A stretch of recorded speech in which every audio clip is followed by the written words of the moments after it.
Fact version Hindi. Like, share, and subscribe. Hello guys, welcome back to Fact Version channel. 1960 में Wilma Rudolph एकल Olympic में track और field में 3 स्वर्ण पदक जीतने वाली एक पहली अमेरिकी महिला बनी।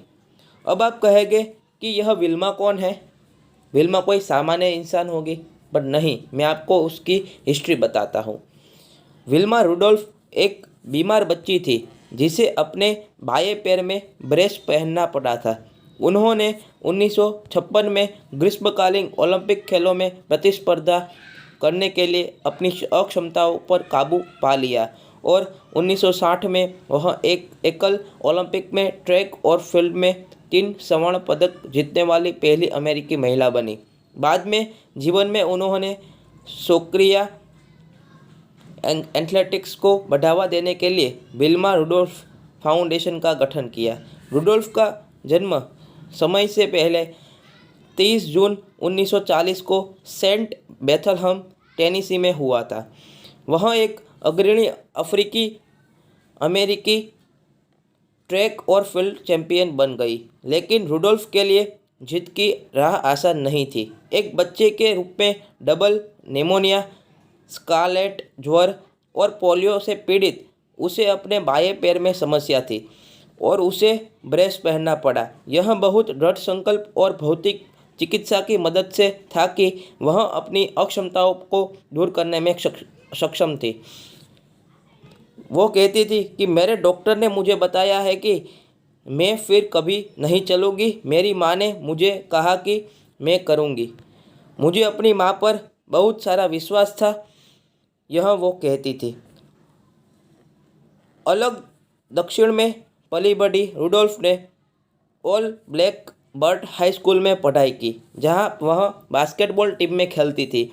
एक स्वाभाविक रूप से प्रतिभाशाली धावक, उसे जल्द ही Tennessee state of university track coach Ed Temple के साथ प्रशिक्षित करने के लिए भर्ती किया गया। अपनी प्रसिद्ध गति के लिए स्केटर का उपनाम रुडोल्फ ने मेलबर्न, ऑस्ट्रेलिया में 1956 में ग्रीष्मकालीन ओलंपिक खेलों के लिए क्वालिफाई किया। 16 साल की उम्र में US track and field team की सबसे कम उम्र की सदस्य, उन्होंने 400 मीटर रिले में कांस्य पदक जीता। हाई स्कूल खत्म करने के बाद रुडोल्फ ने टेनेसी स्टेट यूनिवर्सिटी में दाखिला लिया, जहां उन्होंने शिक्षा का अध्ययन किया। उसने अगले ओलंपिक के लिए कड़ी मेहनत की। रोम, इटली में आयोजित 1960 के ओलंपिक खेल रुडोल्फ के लिए एक स्वर्णिम समय थे। 100 मीटर सेमीफाइनल में अपने 11.3 सेकंड के समय के साथ विश्व रिकॉर्ड बनाने के बाद उसने फाइनल में 11.0 सेकंड के अपने विंड एडेड मार्क के साथ इवेंट जीता। इसी तरह रुडोल्फ ने हिट्स में 200 मीटर डैश के ओलंपिक का रिकॉर्ड तोड़ा और 24 सेकंड के अपने समय के साथ एक और स्वर्ण पदक का दावा किया। वह 44.5 सेकंड के समय के साथ स्वर्ण जीतने में 400 मीटर रिले में विश्व रिकॉर्ड स्थापित करने वाली अमेरिकी टीम की हिस्सा थी। नतीजतन रुडोल्फ एकल ओलंपिक खेलों में ट्रैक और फील्ड में 3 स्वर्ण पदक जीतने वाली पहली अमेरिकी महिला बन गई।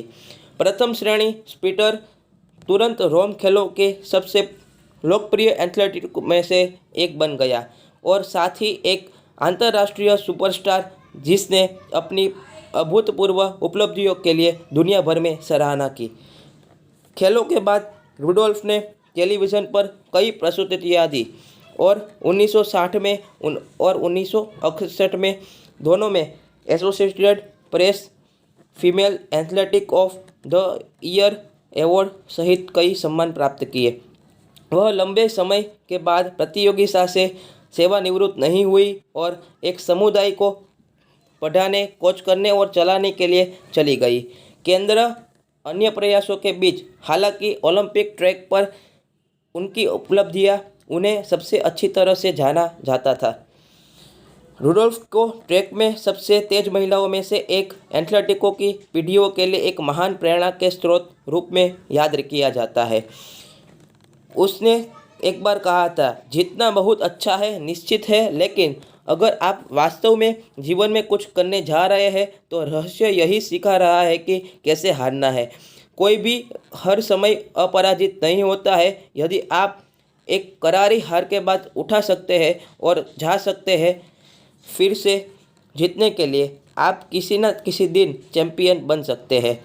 2004 में यूनाइटेड स्टेट्स पोस्टल सर्विस से ओलंपिक चैंपियन को 23% स्टैम्प पर उसकी समानता दिखाते हुए सम्मानित किया। उम्मीद करता हूँ सभी को वीडियो पसंद आया होगा। वीडियो पसंद आया तो शेयर, सब्सक्राइब एंड लाइक। हमें इंस्टाग्राम में फॉलो करना मत भूलिएगा। मिलते हैं अगली वीडियो में।